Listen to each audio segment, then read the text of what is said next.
بسم الله الرحمن الرحیم. حامد و مصلیا اما بعد.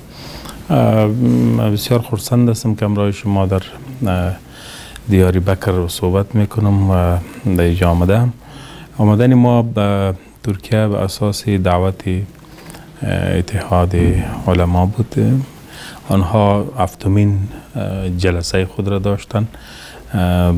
علمای اسلام را از کشورهای مختلف دعوت کرده بودند به خاطر مسائل علمی و تحقیقی و صحبت ها بین علما. ما را هم دعوت داده بودند که بسیار خوش هستیم با آنها یک جا شدیم و در برنامه آنها شرکت کردیم. بله، گپ بسیار دقیق است. علما بسیار خوب فرمودند که مشکلات اساسی مسلمان ها در دنیا فعلا وحدت مسلمان ها است. اگر وحدت باشد تمام مسائل و تمام مشکلات را که مسلمان ها آن دوچار هستند یه حل میشه.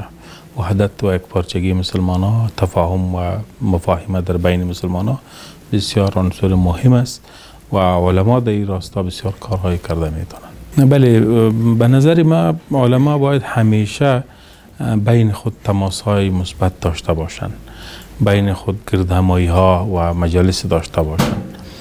این عمل میتونه که تفاهم را بیشتر ایجاد کنه بین ملت های مسلمان که در کشورهای مختلف زندگی میکنند و همچنان بالای مشکلات هایی که هست صحبت شد و راه های حل پیدا شد. بر صورت اتحاد یک چیز اساسی است و تفاهم و مفاهمه و تماس راه های حل است و این راه بسیار دقیق بود که علما پیشنهاد کرد.